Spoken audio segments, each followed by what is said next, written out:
Hi Pot Gang, it's Kate here, and today we're going to do a little update on the plants from December's box. So here I've got Romeo, the rosemary, we've got Orlando, the orange pepper, and the chocolate chilies. So we potted these on a couple of weeks ago. This is the rosemary, and it's actually doing really well. I'm not going to harvest it yet because I think it could do with growing a little bit more, but it is looking really healthy. The trick really with rosemary is don't overwater it. So what I tend to do is let it dry out completely before I water it. And if you do that, then it's happy. It's used to growing in the Mediterranean, so it's used to those kind of conditions. So yeah, we'll just leave the rosemary a bit longer and then we'll do some harvesting next time. So this is Orlando, the orange pepper. Poor Orlando's had a bit of a tough time.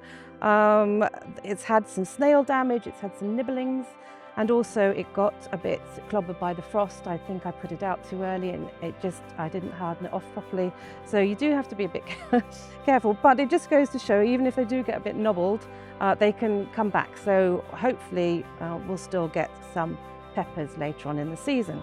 So to pot on your pepper, what you'll need to do is grab one of the big tubs and saucers if you've got them.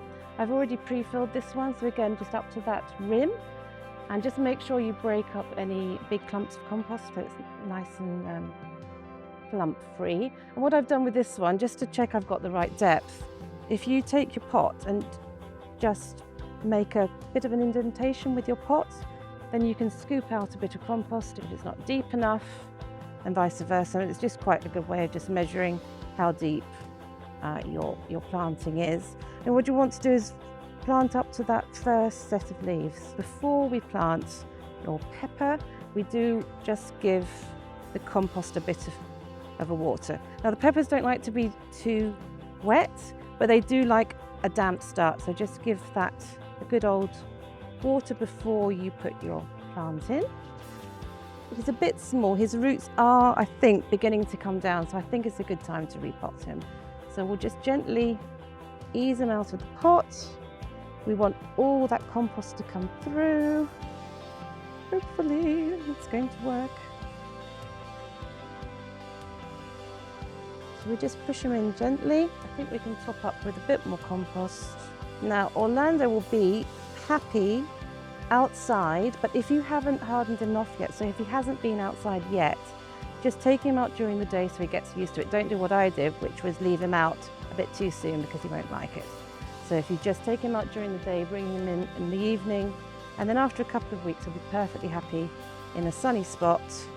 And again, with the watering, just let him dry out completely before you water again.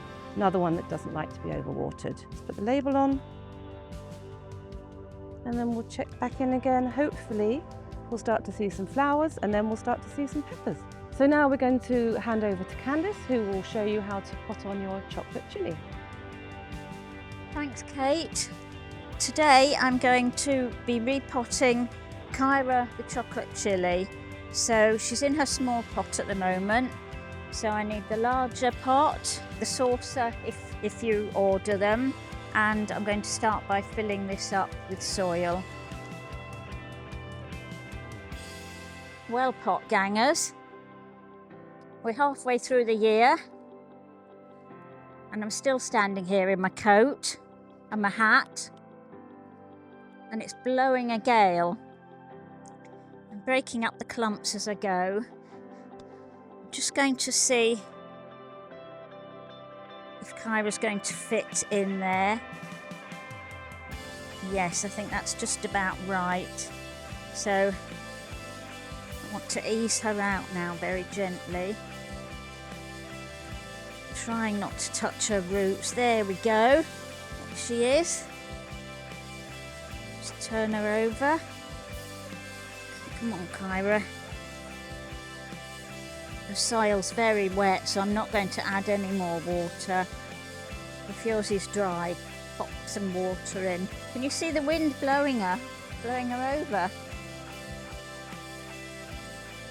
I'm holding on to her for dear life in this weather.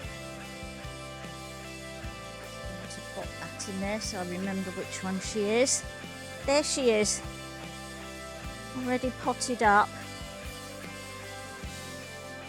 You can see this wind The instructions say that she could stay outside, but really in this wind, I'm not going to leave her outside. I'm going to take her back in, and I'll do the same with Orlando as well. When you're watering Kyra, let the soil dry out and then give her water just as she needs it. I took off the bottom 2 leaves. Her stem will grow a lot stronger. If she looks a bit wobbly, pop a stake in to help her. So there she is, and we'll come back in a month and update you, hopefully with some sunshine.